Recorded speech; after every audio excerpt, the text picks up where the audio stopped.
Rezemos juntos uma Ave Maria, pedindo à Santíssima Virgem que nos ajude a fazer esta meditação do primeiro sábado.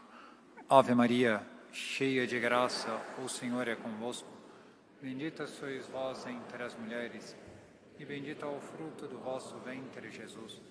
Santa Maria, Mãe de Deus, rogai por nós, pecadores, agora e na hora de nossa morte.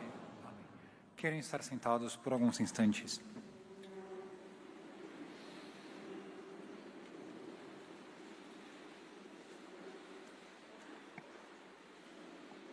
Com base no Evangelho, escrito pelo apóstolo amado São João, meditemos este versículo, que está contido no capítulo 19 deste Evangelho.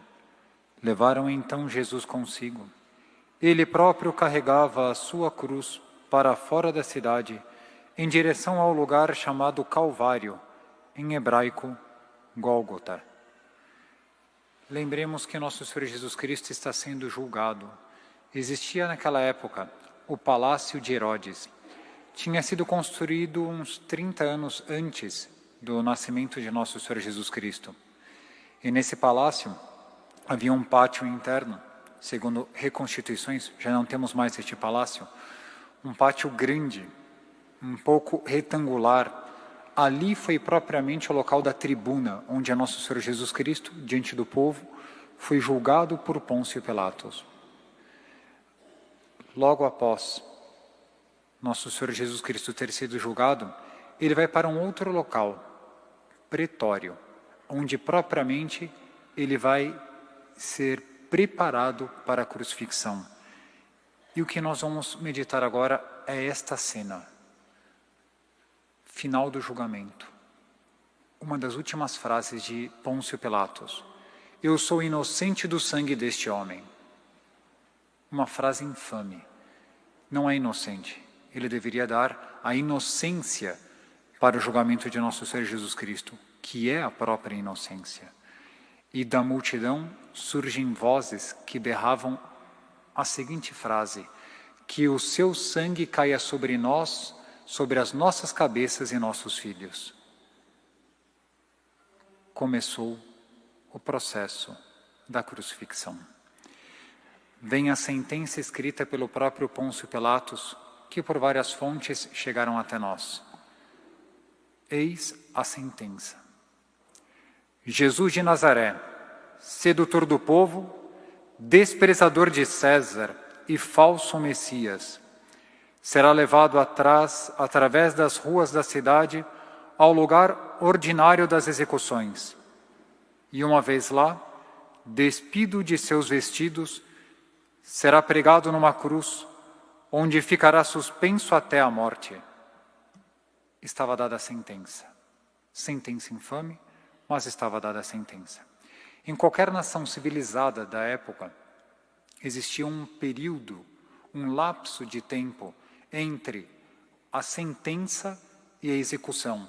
Os próprios romanos, na época, eles tinham um prazo de 10 dias, até 10 dias, para operar esta execução. A própria lei judaica da época não permitia que fosse crucificado no horário em que ele foi crucificado, somente depois do sol ter se posto. Ora, seria uma solenidade, a solenidade da Páscoa, mais um motivo, adia esta execução. Para que atraí-la tão imediatamente à sentença? Era um agravante nessa sentença. Por quê? Porque a mesma multidão que estava gritando crucifica-o, alguns dias antes, no domingo de Ramos, tinha gritado hosana no mais alto dos céus. Portanto, era uma multidão que em questão de dias pode mudar a sua opinião. A opinião pública é variável de acordo com os pensamentos que vão chegando ao longo dos dias. Se alguém grita viva Jesus, eles gritam. Se vem um milagre de Nosso Senhor, vão atrás. Mas se alguém grita crucifica-o, eles vão atrás também. É a opinião pública e, portanto, modelável. Esta opinião pública, eles tinham medo, os fariseus, os mestres da lei, os saduceus, os escribas, os herodianos, que dali a alguns dias voltasse a gritar viva Jesus. E para que isso não ocorresse, a sentença tinha que ser imediata. Ora, Pilatos, ele poderia ter evitado isso. Ele emitiu a sentença. Ele vai determinar o momento no qual esta sentença vai ser executada. Não. O quanto antes nosso Senhor Jesus Cristo for executado, tanto melhor. Porque quem sabe, se este homem, apesar de inocente, for silenciado no sepulcro, de dentro do silêncio do sepulcro, acabam com seus discípulos e com essa algazarra. Quem sabe? Pois bem, ele mesmo queria entrar no silêncio da mediocridade dentro do seu palácio. E é nesse momento que nosso Senhor Jesus Cristo, deste pátio maior, que é o pátio da tribuna, vai para um pátio menor. Eram 3 pátios contíguos. O centro deles, que era um pouquinho maior, era o pátio chamado pretório, onde ia ter os preparativos. Nosso Senhor estava com um manto purpúreo, aquele manto vermelho, zombando dele, por ele ser rei, com a coroado de espinhos. Lembremos-nos, nosso Senhor Jesus Cristo tinha acabado de ser flagelado. E no momento em que eles tiram este manto purpúreo, ele, com o passar dos minutos em que ele estava sendo julgado, o sangue já havia de alguma forma coagulado. E ao arrancar o manto purpúreo do costado de nosso Senhor Jesus Cristo, reavivam todas as chagas dele. E aquelas chagas que já estavam parando de sangrar, voltam a sangrar com toda a veemência. Ali está nosso Senhor Jesus Cristo. Alguns príncipes dos sacerdotes, tudo combinado entre eles, fariseus, príncipes dos sacerdotes, tinham que dar um caráter de criminoso para nosso Senhor Jesus Cristo. E como não conseguiram fazer isso nem com Anás e Caifás, nem com Pôncio Pilatos, vão tentar, pelo menos, diante da opinião pública, acusar Nosso Senhor, de uma forma subreptícia. Como seria feito? Alguns príncipes dos sacerdotes foram até a cadeia e trouxeram outros 2 bandidos, 2 ladrões, para que fossem crucificados com Nosso Senhor Jesus Cristo. Tão pouco estava combinado isso. Isso foi feito na hora, para dar, diante da opinião pública que estava vendo, um caráter de criminoso para Nosso Senhor. Ora, já sabemos quem são os romanos. Quem é Pôncio Pilatos, a sentença vergonhosa que ele emite, sabendo que Nosso Senhor é inocente. Sabemos da maldade dos fariseus, dos saduceus, dos príncipes dos sacerdotes, pelo próprio Evangelho, tantas vezes lido por cada um de nós. Quem era a multidão? A multidão, havia de tudo nessa multidão, nesta opinião pública de nosso Senhor Jesus Cristo sendo crucificado. Do que era composta? Além daqueles que tinham sido miraculados, além de Nossa Senhora, das Santas Mulheres, de São João, além daqueles odiosos romanos que estavam ali para castigar nosso Senhor Jesus Cristo, havia um povo curioso, que estavam vindo de outros lugares. Era a solenidade da Páscoa. Este povo, alguns queriam ver o que vai acontecer. Viemos para a solenidade, mas é interessante, é uma coisa diferente que está acontecendo. Curiosidade, sempre existiu. Uma parcela do povo via com dor o que estava acontecendo com Nosso Senhor. Nosso Senhor era atraente. O olhar, a fisionomia, todos percebiam que era um inocente. Viam com dor, mas não tinham coragem de se levantar contra a sentença romana. Outra parcela do povo era o indiferente. Estavam passando por ali, tanto faz comprar legumes ou ver Nosso Senhor Jesus Cristo carregando a cruz. São indiferentes. Existe também essa fatia da humanidade ao longo de todos os séculos.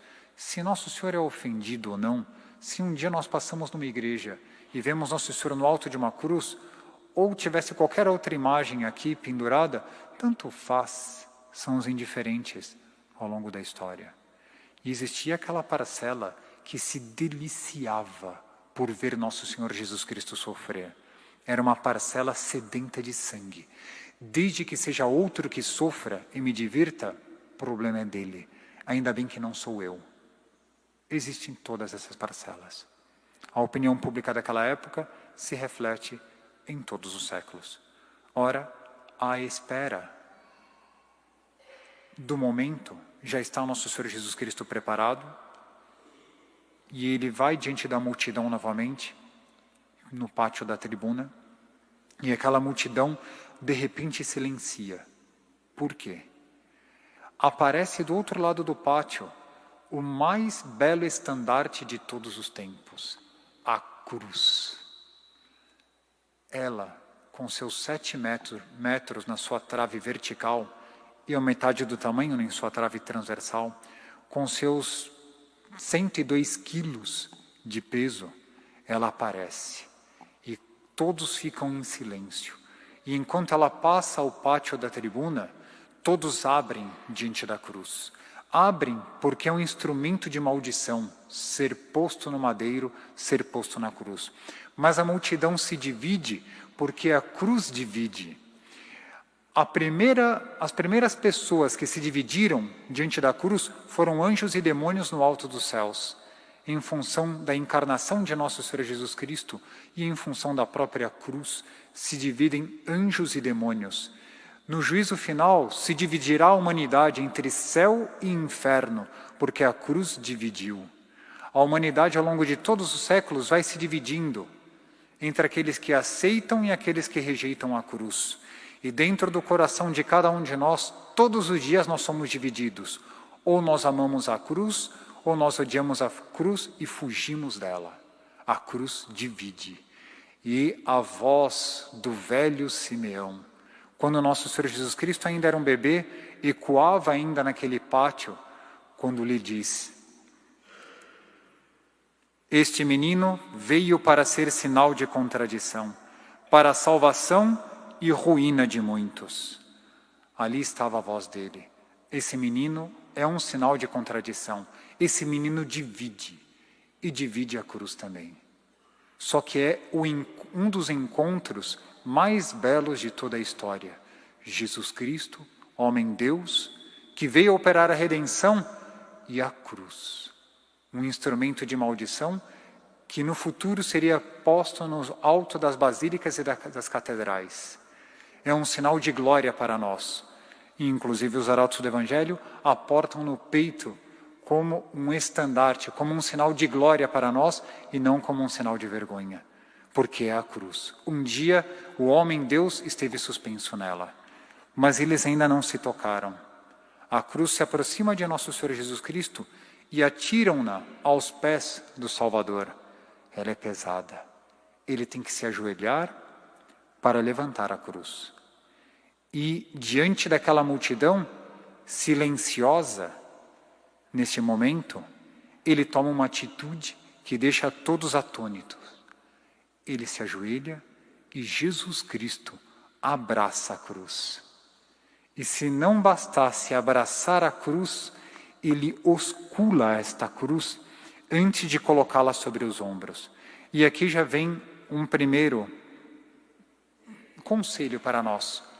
Como é que nós tomamos a nossa cruz de todos os dias? Nós fugimos dela? Ou nós nos aproximamos, nos ajoelhamos com reverência, abraçamos e osculamos a nossa cruz? Do que é composta a nossa cruz? Para alguns, será uma enfermidade, será uma doença que nós temos que carregar pela contingência humana. Nós resmungamos, nós olhamos para os céus e dizemos: por que vós, ó Deus, permitis que eu carregasse esta cruz? Por que esta enfermidade?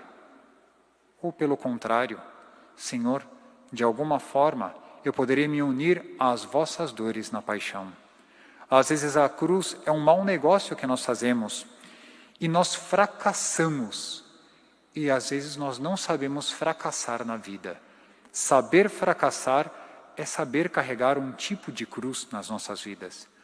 A pobreza muitas vezes nos toma também. É uma outra forma de cruz. A morte de um parente. Saber enfrentar isso é saber carregar a cruz. O desprezo dos demais. Quantas formas de cruzes há? O padre poderia contar uma história para cada forma de cruz. O tempo não nos permite. A morte de um parente Digo em 2 palavras, há 10 anos atrás, recebemos um relato de 2 arautos do Evangelho que estavam num país, Ruanda, que fica no coração do continente africano. Mandaram a foto do rapaz junto com eles. Era uma procissão que os arautos do Evangelho foram fazer neste país africano. E ali participaram uma multidão de jovens, homens, mulheres, com aquela alegria própria deste continente, e cantando, e dançando, e fazendo uma glorificação à Nossa Senhora.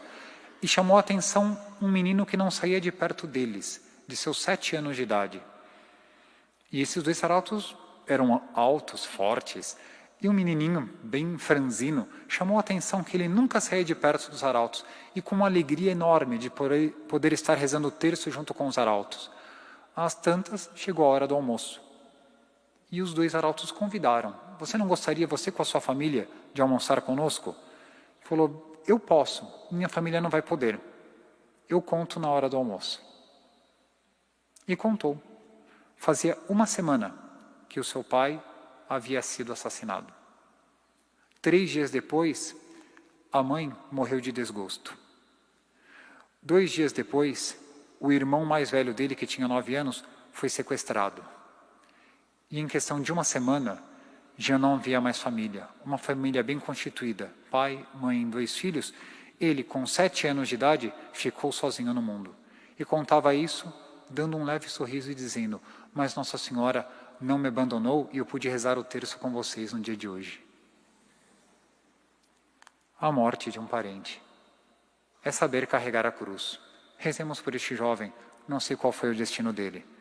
Não tivemos mais notícias. Os arautos foram para outro país e rezamos por ele. Mas é uma forma de carregar a cruz. A ingratidão. Quantas formas? As leis da moda muitas vezes são contrárias às leis de Deus. Quais leis eu sigo? Aquelas que vão ofender a Deus é uma cruz. Ir contra a moda, a cruz divide. Quem é a favor de Cristo e quem é contra Ele. Ora, Nosso Senhor já está de joelhos e Ele vai começar a carregar a cruz. Está com a cruz sobre os ombros. Toca um sinal de trombeta e aquele cortejo de exércitos, de deicidas, começam a se colocar em marcha. Nesse momento, chega aos ouvidos de Nosso Senhor Jesus Cristo por trás um fariseu. Daqueles que sempre odiaram Nosso Senhor no Evangelho e que foi silenciado por ele algumas vezes. E esse fariseu diz esta frase aos ouvidos de Nosso Senhor. Acabou agora o tempo dos belos discursos. Nunca mais. E se volta para os carrascos romanos e diz, apressai-vos para que fiquemos livres dele. Vamos avante. E Nosso Senhor, sem responder uma palavra, para aquele que tantas vezes havia silenciado com os seus discursos, Nosso Senhor se levanta e se põe em marcha. É o Deus triunfador, o Rei dos reis e Senhor dos senhores.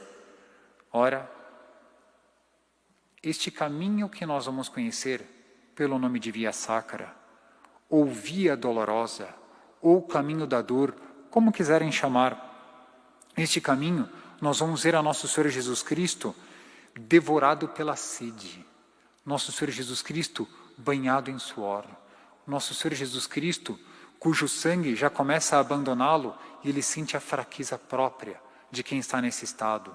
Jesus Cristo que não dormiu aquela noite, que não tomou nenhuma refeição, que acabou de ser flagelado, ser espancado e coroado de espinhos. Jesus Cristo carrega a sua cruz. Nós teríamos muitos elementos para tratar acerca deste caminho. Tratemos de um apenas, para tirar mais um princípio de carregar a nossa cruz. De um homem que está descrito nos Evangelhos, e mais propriamente o que coloca mais detalhes neste caso, será São Marcos. Ele está vindo do campo, do comércio. Seu nome é Simão. Ele é de uma cidade da África, hoje em dia seria a Líbia, de Cirene, cujos filhos são Alexandre e Rufo. A tradição diz que esses 2 filhos dele se tornarão ardorosos apóstolos da verdadeira fé. Pois bem, este homem se aproxima. No início, ele faz parte da multidão curiosa. Depois, ele se aproxima um pouco mais. A curiosidade o impele para que seja mais próximo de Jesus Cristo. E no pensamento dele se formula esta frase: mas na vida há tanta dor assim? Eu não imaginei que alguém pudesse sofrer tanto. E Simão Cireneu olha com mais detalhes nosso Senhor Jesus Cristo carregando a cruz. De repente, o demônio sopra uma palavra na cabeça dele: fuja, fuja, fuja enquanto há tempo. Ele fica espantado: fugir por quê? Logo o anjo da guarda diz: não, contemple, alguma coisa lhe está reservada.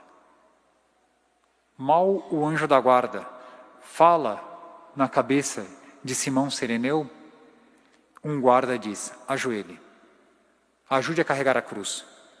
Mas eu não. Ou carrega ou apanha.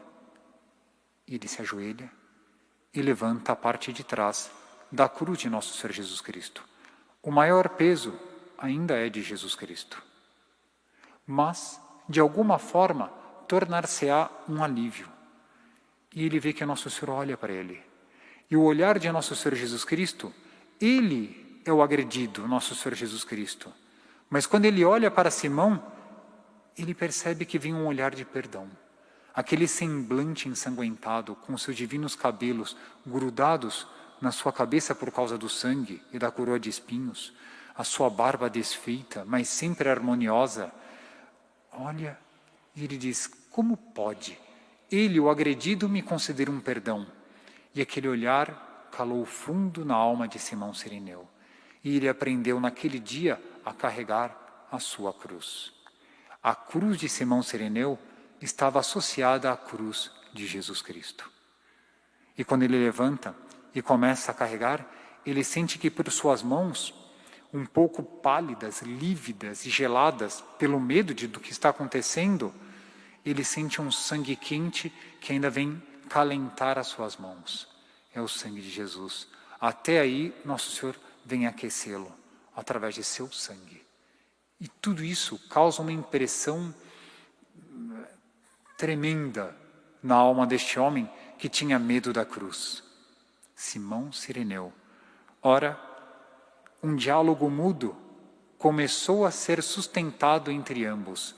E nosso Senhor Jesus Cristo foi mostrando dentro da alma dele, enquanto ambos os dois carregavam uma só cruz, nosso Senhor Jesus Cristo foi mostrando na alma dele que o peso da cruz, à medida que vai aumentando, a alma vai ficando mais leve. E isso Simão Cireneu foi aprendendo. Até o momento em que chega um ponto em que é necessário colocar a cruz no chão. Os romanos já não ligam mais para Simão Cireneu. Ele coloca a cruz e vem o último olhar de agradecimento de nosso Senhor Jesus Cristo. Ele se afasta um pouco e uma pessoa chama a atenção de Simão. A Virgem Maria. No meio daquela multidão furiosa, um olhar que era como o olhar de nosso Senhor Jesus Cristo, o olhar de Maria. E ele pergunta no meio da multidão: quem é aquela? E dizem: é a mãe dele. E ele assistiu à crucifixão. E no final da crucifixão, ao se distanciar daquela cena, ele passou ao menos perto de Nossa Senhora. E como ele ainda estava com as vestes dele ensanguentadas, ele, vendo o olhar de Nossa Senhora, e Nossa Senhora reconhecendo que era aquele que tinha carregado a cruz, Nossa Senhora diz duas palavras: meu filho. Nessas duas palavras, toda a cruz que ele carregou estava paga. Porque só de ouvir de Nossa Senhora, meu filho, todo o sacrifício valeu a pena. E este é o grande ensinamento que Nossa Senhora nos dá para nós carregarmos a cruz da nossa vida. Nossa Senhora vai dizer hoje para nós: carregue a cruz com coragem, porque no término de vossas vidas, quando se encontrarem comigo no mais alto dos céus, Nossa Senhora vai dizer: meu filho. E quando ela disser meu filho, todas as doenças, todos os infortúnios, todos os dissabores, tudo está pago por essas duas palavras, meu filho. Mas querem saber mais? Nossa Senhora vai continuar dizendo meu filho durante toda a eternidade. Se na primeira vez toda a nossa vida já estava paga, todo o sofrimento, imaginem ouvir meu filho durante toda a eternidade. Diante desta meditação, nós podemos nos voltar a Nossa Senhora e dizer a ela, minha mãe, nós não temos forças para carregar a nossa cruz. Nós pedimos, através de vós, do vosso olhar, do vosso coração e da vossa coragem, porque vós permanecestes de pé diante da cruz, nós pedimos forças para carregar a cruz todos os dias de nossas vidas. E como nós somos tão fracos, não esperai o término de nossa vida para dizer meu filho, mas já nesta missa, nesta cerimônia, e agora, dizei no fundo de nossas almas, meu filho. Louvado seja nosso Senhor Jesus Cristo.